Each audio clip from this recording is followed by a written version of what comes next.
my gosh, holy crap. It is our very first episode of the Authentic Hustle. Guys, it is an absolute pleasure. We're here with Vijayan Swaminathan, Bryan Hayes, and of course, the wonderful Colin Harms.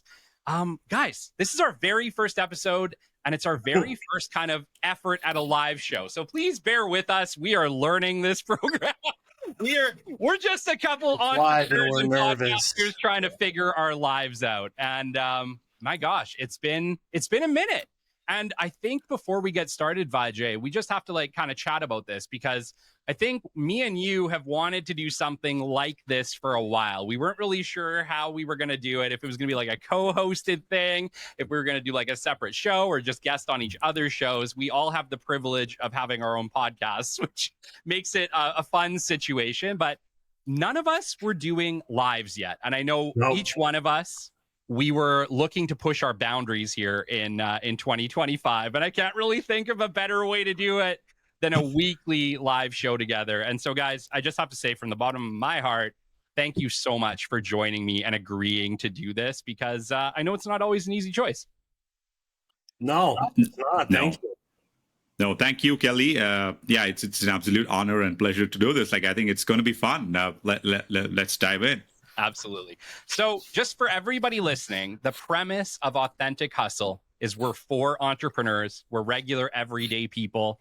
We are mostly podcasters. I say Colin's been on enough shows that we can just call him an honorary podcaster.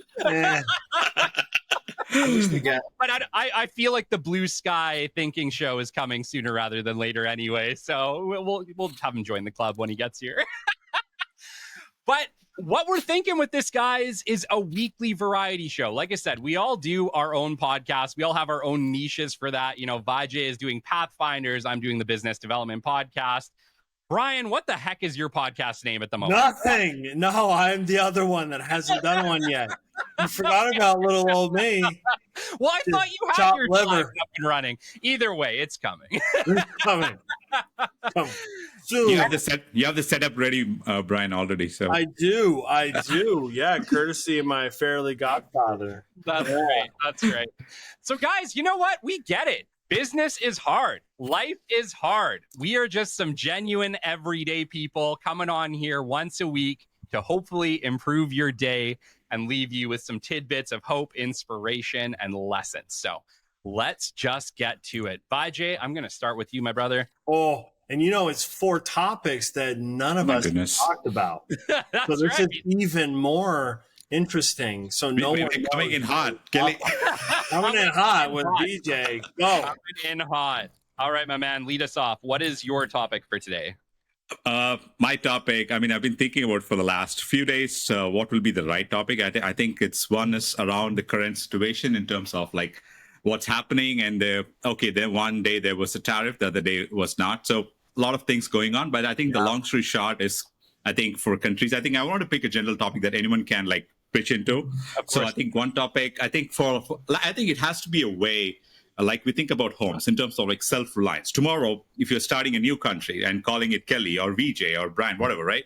And if we start a new country, I think we have to think about how we can bring in self-reliance and reduce the dependency on other countries or other things. I think that just needs to be a lesson in terms of what we learned from this whole exercise. Because it's not a political show at all, but at the same time, long story short, is we cannot ignore it, because Trump is doing what he's doing in terms of what's the best course for America for the next 250 years, because next year it will be 250 years that's getting completed for the US. So in terms of his thinking from a US point of view, it's totally valid. But at the same time, from a Canadian point of view, where we all three of us are from here. 3 Canadians and 1 American. It's all gang up on me. And I think we have to draw the inspiration from him and not look at him as a bully, and learn the lesson in terms of, okay, fine, we got to be self-reliant as a country going forward, and how we can expand globally and not just be reliant on one trade partner or economic partner. I think that's a lesson I think we are learning. So I wanted to bring the topic of self-reliance, actually. Yeah. Nice in the conversation. Love it. Okay. Well, I feel like we have to go to our American friend coming to us from Dallas, Texas. Why not? Let's do it. You know, what is the American take on what happened? Is it obvious what's happening, or like, do people care? Was this even like a conversation that came up for you and your friends over the weekend? I don't think it was a topic of conversation. I think Trump does what Trump does. I'm not going to speak for the whole of America, but I would say that Trump's going to do what Trump's going to do. And you know, coming from commercial real estate, I understand that mindset. He's a deal maker. He's trying to get a deal out. He's saying the most preposterous thing and just saying, that's too much. Okay. Tell me your offer. You know, smoking out a deal is what I call it. So that's all, you know, all it was. And, you know, Mexico came in, you know, like, hey guys, let's make a deal. We'll send a bunch of troops to the border and help in that aspect. 10,000 troops, I think they're sending. You guys are not leaderless, but it's in turmoil. You know what? I'm not gonna lie. Canada is in turmoil, so you didn't really have anyone to step in your stead. That was kind, Ryan. Thank you. Right in for it. You remember? Yeah. Oh goodness. Okay, guys. I do have to speak to that. Okay, Canada, we need to do better. Just a little. In all fairness, Brian, if Canadians truly had a choice of what we were going to do right now, we would have been in an election 3 months ago. Okay. Oh, I know it. The way that the situation works here, and it is stupid, and I will be the first to say it, we don't have choices as citizens on removing these people. And unfortunately, the people who do have choices, they've decided to make silly political deals and hold this government, you know, in place. Even though I genuinely think the majority of Canadians want change, right? I think we are very progressive. You know, we're definitely not the United States on that front. We are more progressive in the choices that we make as a country. But I think that there has been a dissatisfaction with the current political climate in Canada for a while. Management. That's all it is. It's like, yeah, you have the power, manage it appropriately and manage it on behalf of us, not on behalf of you. Yeah. There's a fiduciary duty for sure. But it has left us in a compromised situation. And you know what I mean? And that is not Canadians' fault. I really believe that. I think most Canadians, if we had a true choice in this, we would be taking action. We would be in an election cycle right now. And the right person would win leadership, regardless. But at least it would be a consensus of Canadians making that choice. And we haven't been given that opportunity. So, hey, Kelly, I'll speak to that as well. One of the things is, I'm not disagreeing, but we do make a choice whether we vote or not. And the percentages don't lie. Year after year after year, new leader after new leader after new leader, or repeat. If you look at the percentages, which I don't have in front of me, we'll go through this situation, we'll go to the polls, and 40% of the people voted of the 100% eligibility. And then they're going to wait the next 4 years, the next term, whatever it may be, and say, we never really had a choice. Well, you did. You had a choice. And then you complained all the way through, and then you had a choice again, and you still made the same decision to not choose. Right? That's the difficult part I have with it, is people will fight. There'll be keyboard warriors. They'll say what they want to say. They all of a sudden, in Canada, all of a sudden, everybody has an opinion of, I got to buy Canadian butter. Oh, okay. That's going to change everything. Make Canada great again. There it is. Perfect. My neighbor has chickens. My neighbor has chickens, but I buy eggs from Montana. Right? Yeah. Guess what? Tomorrow, Americans. It's from Montana. Why? Because they cost me less than it does to buy it from my neighbor. And then they all of a sudden, there's this emergency committee across Canada that's being formed, this economic reliance of how do we break down the borders from province to province? There isn't one. It's a political border, right? Yeah. So why does it come down to a crisis before we do anything? Because that's the way humans work. Proactive, right? A quick response. I was just reading up on it, and I saw that the interprovincial trade, we have a lot of problems within the interprovincial trade itself, let alone international trade. I think we first got to break the internal barrier then of course the external barrier, obviously.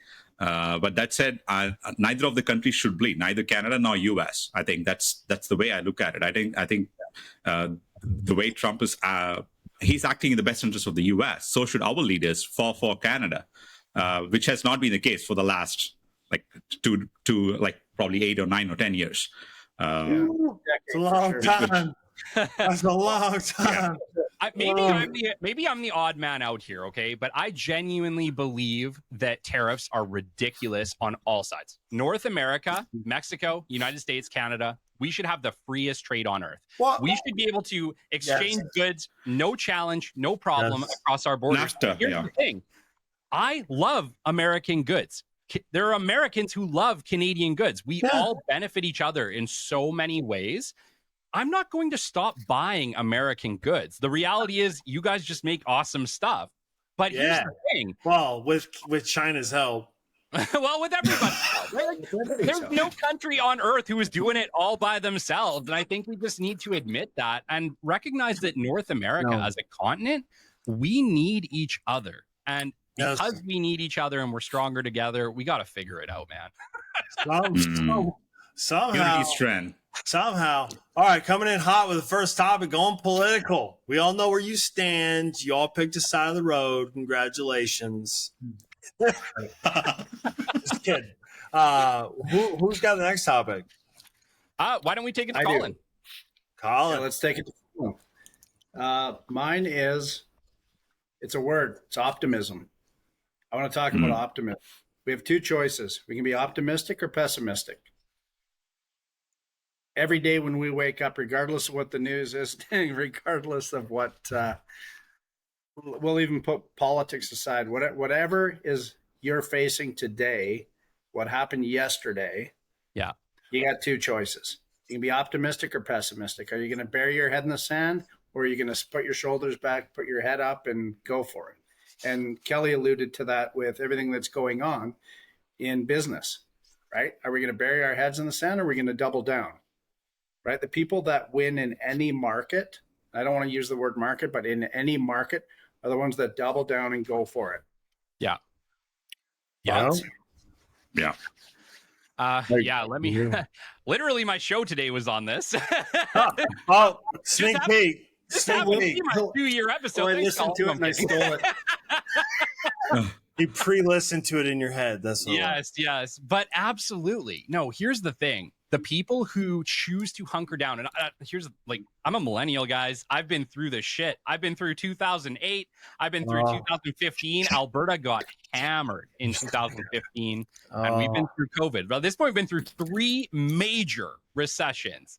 And let me tell you, the winners are the ones who double down on growth. The people who hunker down, start cutting staff, they never come out of this better. Almost every time, even if they do come out of it, trying to build back to where they were before is almost impossible. And so the instant the instant mindset is hunker down, cut costs, do all that. But if you do those things, recovering from it can be an absolute nightmare, and you might not make it out the other side.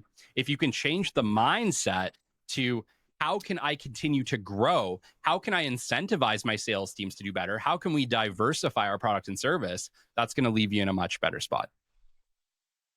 That goes back to optimism. It does, right? That's the most important. And, BJ, I know you got something to say. Go ahead. You go first. Last best. I'll wait for you. Best of all the game. Go ahead. I like what Patrick Bet-David often says in his show, the future looks bright. I think we got to be optimistic about the day, about the future, a forward-looking approach, and not be bogged down by what happened, but like what can happen in the future, and be excited about the future. You got to be. I mean, every day when you wake up, I think the tone of your mind actually decides the tone of the day. So you got to be optimistic about each day to go and conquer each day. That's pretty much what I wanted to add. Yeah, absolutely. David Goggins, he has been the guy that's been given some great motivation to the world since he made his appearance. And I have his book, actually, I've read it, but it's right here on my desk, Can't Hurt Me.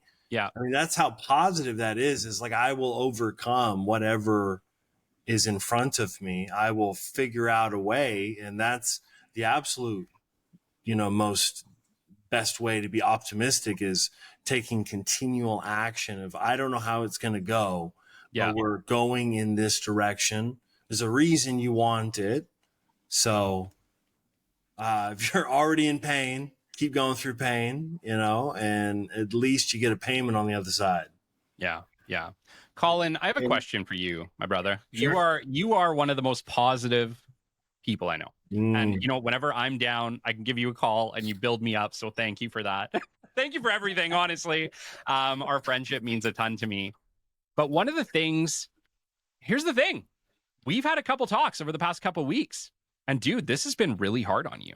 This whole situation has been really hard on you. And probably for the first time in our entire relationship, have I seen you truly in a dark place.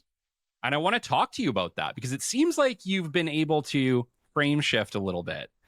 And I just want to talk to you about, what was that for you? How were you able to come out? Because here's the thing, guys, for our listeners, his company sells primarily to the United States.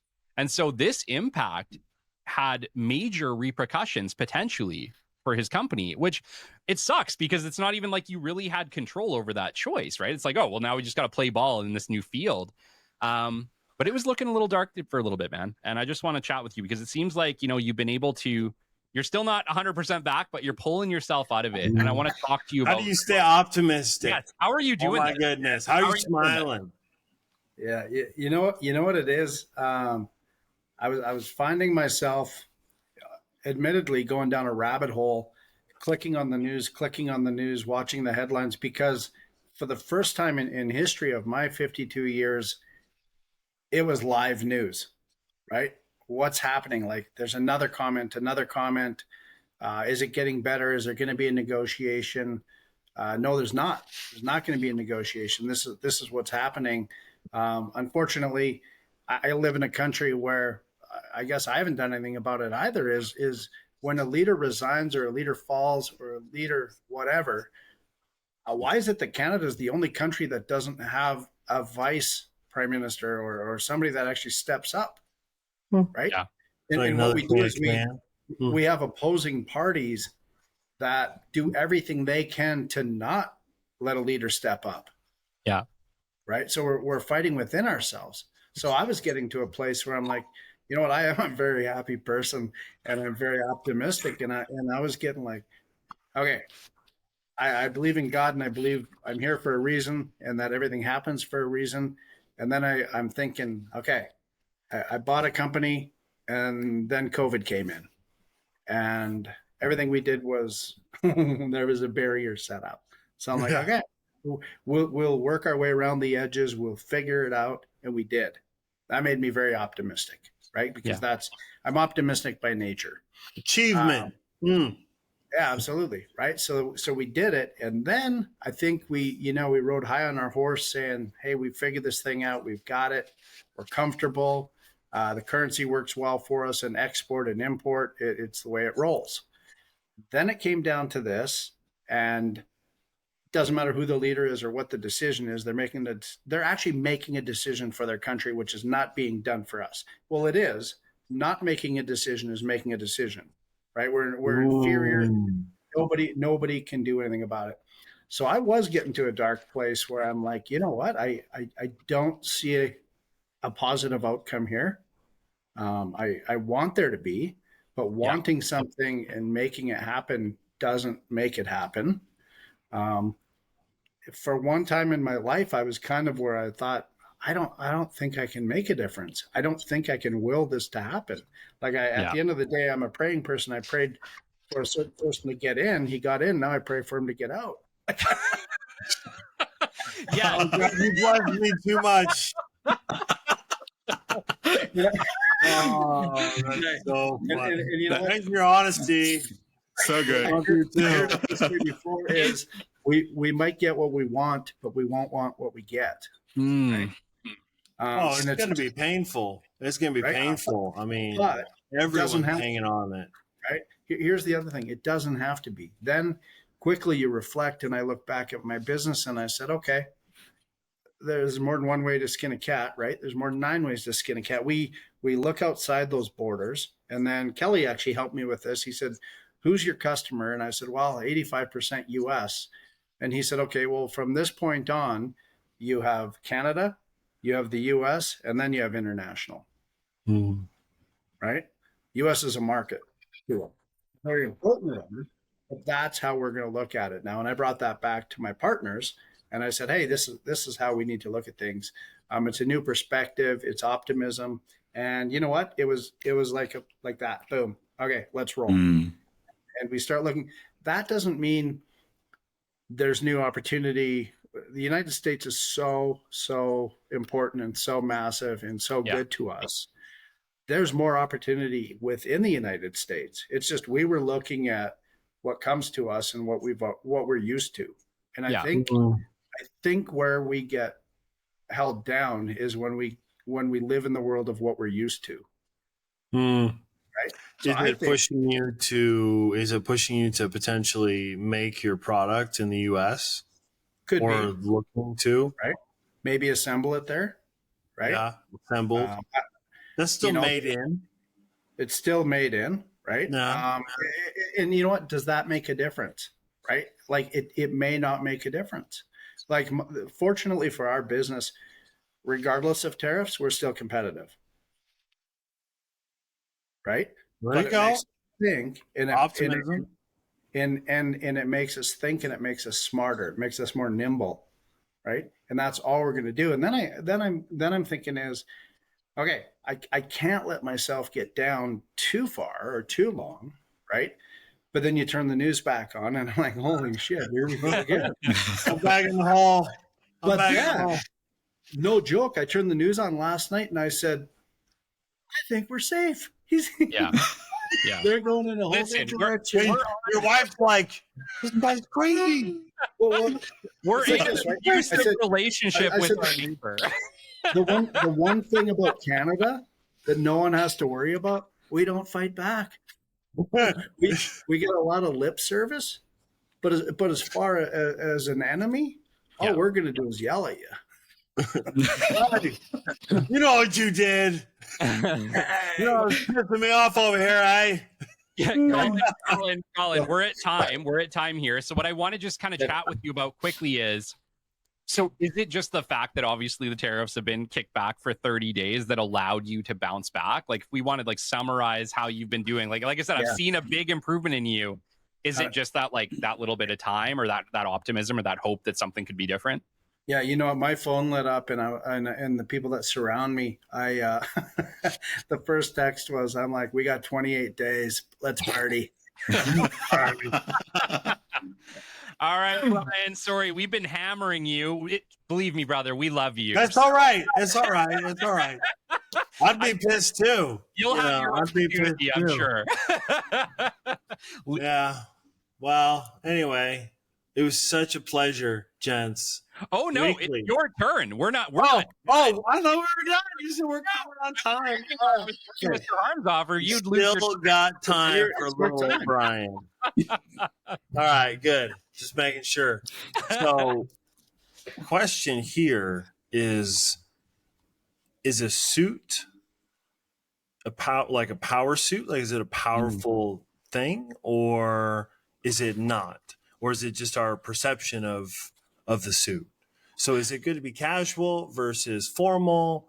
Let's talk a little bit about that when it comes to business development. Okay. I love that. Actually. Good. So you guys know, if you guys see me 9 times out of 10, I'm in a polo, right? Yeah. Why? Why casual? You just come in sneaky. It's like, I'm cool. Because it's so much about where you are. It's so much about where you are and what your customers expect to see you in. Listen, for Alberta, we are Albertan to the core, okay? Like, most of us are farmers and oil field workers. And everybody... Albertan. Did you say that? You said that a little Texas twang. Alberta. We are. We're like, you know, we really are like little Texas, probably. Like, we're more Texas than any other state. That's for sure. Yeah. Good. We fit in well. That's why we get along, Brian. I think so. But you know what, dude? Whenever you go to any of these manufacturing centers, like, look at Harms. Almost everybody looks like him. Right? He's got his button-up shirt, he's got his sweater on. Most people are wearing polos. It really is dressing for your customer. Here's the thing, though. If I'm in Calgary, Alberta, meeting with the oil and gas executives, well, now I'm in a suit. Because guess what? They're all in suits. And so I really think with business development specifically, it's about dressing in a comfortable way to be able to create connection with your customer. And if your customer is wearing, let's call it like, a polo or a t-shirt, then it is completely okay for you to show up in that very similar way, because it's going to allow you better connection. If I show up, let's call it a t-shirt, downtown Calgary, people are going to look at me like I'm crazy. Like, what am I doing? They're probably going to kick me out of the building. He's supposed to be here. Flip-flops too. That's right. So it's so much about understanding your customer and understanding what would be a comfortable level of dress to connect with those people. And you know what? 9 times out of 10, I can show up with a leather jacket and a polo and fit right in. Leather jacket. So I'll say something too about the suit, the blazer, the sweater, the polo. Is I think when it matters is absolutely we get one chance to make a first impression. That's it. After that, it's over. Doesn't matter. You can try to dig back. You can do whatever you want. You meet somebody, that's your chance. The second meeting, now you know them. Yeah. Right now you understand who they are a little bit. Their second meeting, they look at you differently. Right. Third one, you're golfing. Of course, you're going to wear whatever you wear golfing. Right. Yeah. That type of thing. But I think it's very important if you're walking down the street. I think Zuckerberg and those guys, or Steve Jobs did the black shirt in jeans. Yeah. But he was worth billions of dollars, right? So he made a statement. He doesn't need to get them as clients. He's giving a presentation of what the next item is that Apple's handing out. Right. Different. Brian, if you go and meet some people from India that are selling high-rise buildings, I think your window of opportunity, I don't know them, right? But your window of opportunity is that first chance to make that impression, right? And whether or not you may get the business, but will you get all the business you could have got? Yep. I would say dress for the position you want. Yeah. Not the position you are. But here, I want to be a CEO who can wear a t-shirt. Okay. Yeah. So you wear a t-shirt. I actually feel like the further I've progressed in my career, the less I want to dress for it. I see. I feel like it's the opposite. It's like in the beginning, when I started my sales career, I had to dress fancy because I was nobody. Do you know what I mean? Like on a certain level. So it's a flex. So by dressing. Okay. You look incredible. You look incredible. This isn't about. I'm just saying. I say like the further I've progressed in my career, the less I want to wear a suit and tie. It's just I don't want to wear it. Maybe a tie. And it's funny because I'm going to bring up Ross Stewart because I absolutely love him. He's the founder of MBC Group. He does EcoClaim. And he's like, Kelly, the further I got, the more I realized that I could just like wear Lululemons and a t-shirt and life was going to be great. And I'm like, that's what I aspire to. I want to be Ross Stewart. I do have to say this. I thought Kelly was saying Rod Stewart. Rod Stewart, he dresses all right too. And I'm like, Rod Stewart? Okay. Rod Stewart. Bring him on. He's our next. It's true. So once a week, we're doing a mystery guest. That's right. Who knows? Who knows who's I don't know what we're going to do. We're bringing up mystery items. We're talking about suits and then politics. And 100%. we're talking about food. That's right. I just have one thought on on the whole suit up thing or like suit up or t-shirt. I'm good with all. But I'm just look at it the way God will look at it. I didn't mean to bring God in this whole thing. But let's say we are praying, whatever it is, right? So if God is going to bless you only if you're wearing a suit or a t-shirt or whatever it is, like, I don't think the God, like, whatever God is, like, expects of that of anybody. But who are we trying to impress, right? That's what it is. I mean, if those are the people I want to impress, and I don't want to work with them at all. Like, I mean, I don't think all of this matters because these are like surface level things. Anyone could like buy a suit and wear it. Yeah. At the same time, And if, but I'm not against it. It's kind of respect the decorum of the room. Let's say we are in a board meeting, go wear a suit. But at the same time, like let's say you're directly like you are off the bus and you're on a t-shirt or hoodie, should be good. I think intent matters more than how we actually pose ourselves. That's what I want to share. Authentic hustle. Yeah. Got it. Yeah. My gosh. No, that was great, Bryan. I do think at the end of the day, you have to dress to what is expected for you in your area, right? Like, I'm not going to come to Dallas and not know how I'm supposed to dress. Right? Yeah, like, we're all wearing 3-piece suits all the time. yeah, and a couple guns on your hip at the same time. Couple guns, got my hat. Guns in the trunk. I'm gonna look like the landman, right? I'll have to stop by the gun store on the way. When I come to Dallas. Got Jack Daniels right here. Goodness. You're living the dream. Living the dream. Yeah. All right, guys. Well, that leaves me. And the thing that I want to talk about today is the role of regulation. And I'll tell you what, normally I don't give a shit about regulation. It's not something that I've like... Right back to serious. Right back to serious. But I'll tell you what, I am pissed off about my energy. Good. You And should be. This is This something is taxation without representation. right. It is really bothering. 1976. I probably have our current government to blame for it on a certain level, and I don't like to blame them because I actually like them. I think our current government actually does a pretty good job. But I'll tell you what. Here's the thing. In Alberta specifically, I'm paying about 70 to 75% fees to get my electricity and gas to my house. And so my bill should be $150. And I know I'm talking to a lot of Albertans, maybe even a lot of Canadians at the moment who are getting screwed on their energy bills. But my bill should be $150, $200. It's like $620, and 70% of that is distribution fees and carbon tax. And we got to talk about that because it is a train wreck. I should not be paying that much fees to get energy to my house. And I don't even have a choice because here's the thing. I got to heat my house because it's minus 30 Celsius outside. Oh, no. Yeah, it's a life or death situation. I mean, energy is like a no. It's not a choice at all. It's just a life or death situation for anyone in the Albertan winter. Absolutely. Yeah. That's why you got to have your own guns. I don't know if you noticed, they're taking all the guns here. I know. That's the problem. Yeah. And they're giving them to you. Yeah. I know. And I'll buy them. Yeah.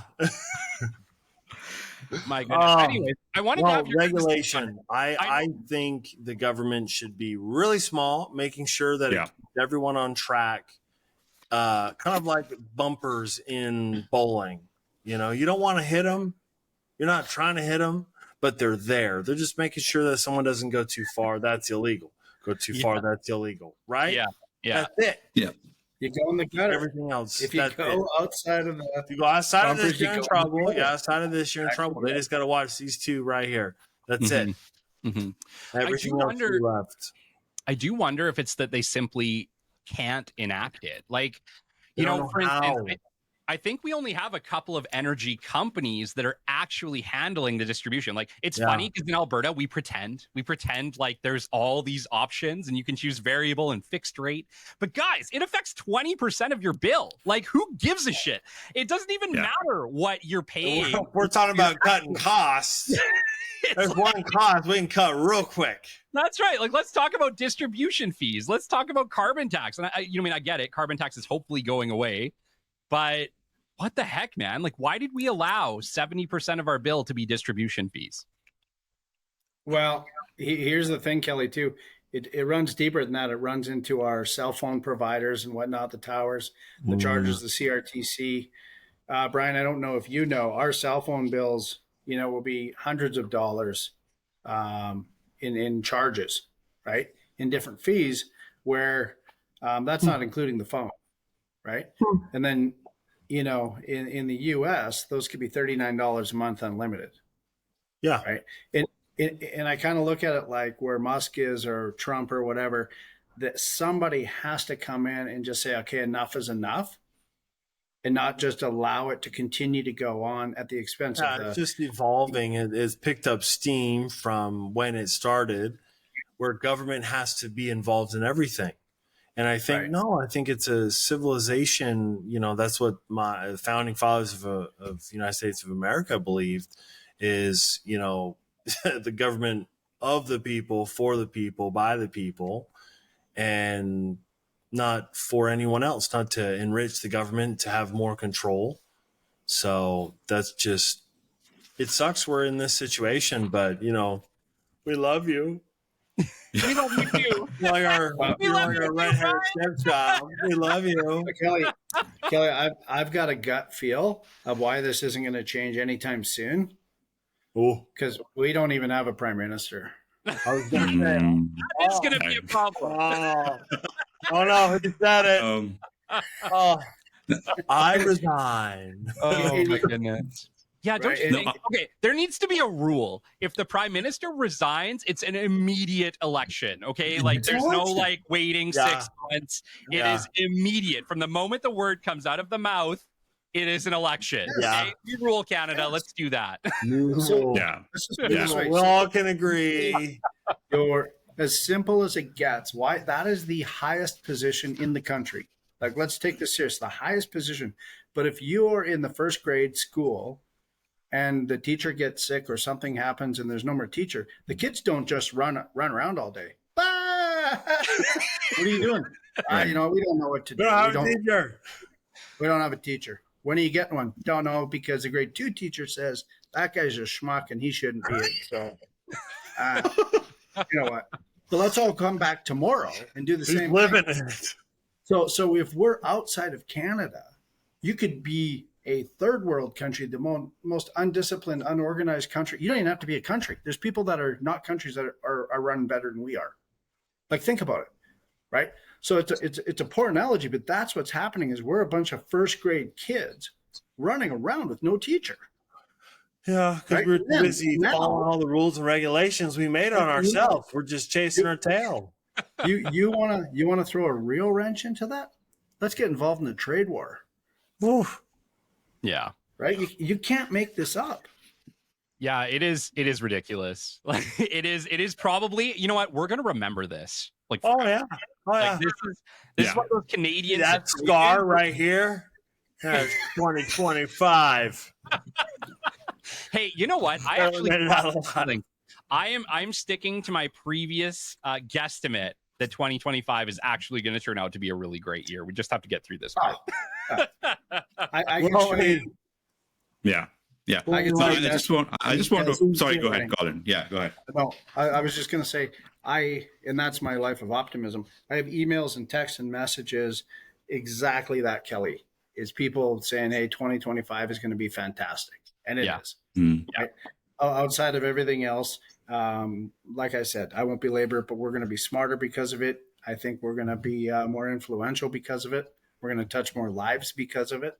Mm. I think we're not just coasting into the year. Like I think I said to Kelly, this isn't the way. This was not a New Year's resolution for me. Yeah. Mm. Oh, Yeah. no, not for me. Don't worry. I just want to add one thing. I mean, like, I think for we learn a ton of information and motivation and inspiration, and we got to be optimistic. There's no other way around it. Every day got to be optimistic. I have no different thoughts about it. Exactly on the same page with Colin there. But at the same time, we also acknowledge the facts. I think for us to grow, I think first step is to acknowledge the facts. I think that should be the baseline, and then we can grow from there. Oh, Okay, where today are we we- at? Today we are at? looking at a $300, $400 energy bill per month, Brian, and that, like, and then if you just, our usage is $150 and we're paying $300, what are we actually paying for? Actually, I think we have to understand and acknowledge that, like, power power corrupts, and it corrupts absolutely, and it has corrupted actually. And what are we actually paying for? We are paying for bureaucracy. Right? Yeah. Like, why should we pay for someone's bureaucracy for a vice president who doesn't have our best interest at all? Right. Yeah. And I think we have to acknowledge that. And we are very good at self-organization. People are really good. And we need a tiny government. We don't need a big government at all. Back to what Brian said, like, absolutely. And I think we have to cut down bureaucracy big time, vote out all the bureaucrats, and then, like, pay for what it actually is. Actually, I was really, I used to live in the US, like for 5 years, I lived in the US, and I used to pay only like $50 for my car insurance, Kelly. Wow. And Not yeah. anymore. Geico and Progressive, $550, $60. Probably it's $100 today. All right. And when I came to here, Canada, and then I called, like, I think it was like TD or RBC, whatever. And the first thing is, like, I cannot first, like, make an insurance, like, right from the app. In the US, it's like 5 minutes, midnight, you can book an insurance. Yeah. Not the same thing here in Canada. That tells me, okay, they're keeping the job because of bureaucracy. It goes back again and again to every other industry that I've worked with.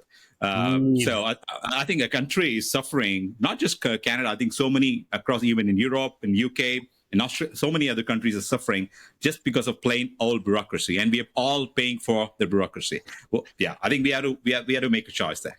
Yeah. Yeah.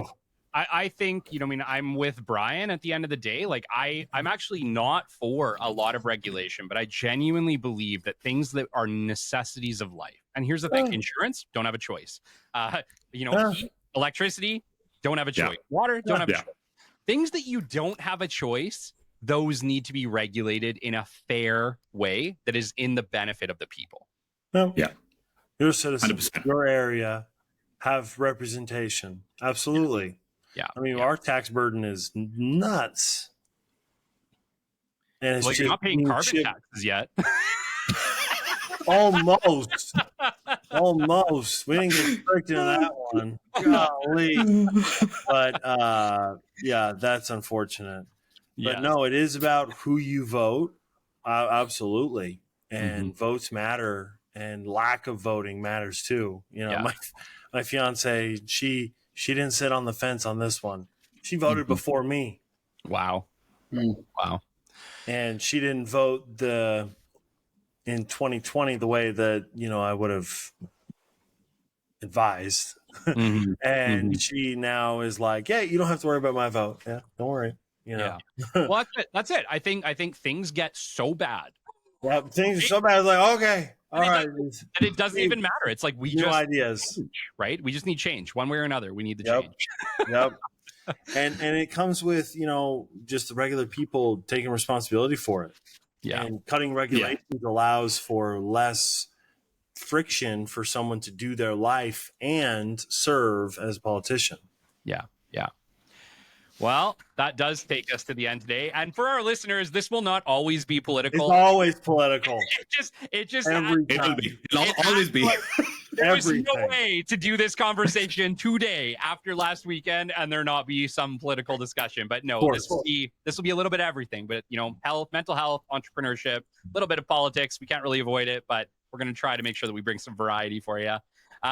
Watch for us every Wednesday at 11, I think is the commitment. And we will be here, and we hope that we'll see you as well. See you, everyone. Bye. Have a great day. Thank you. Holy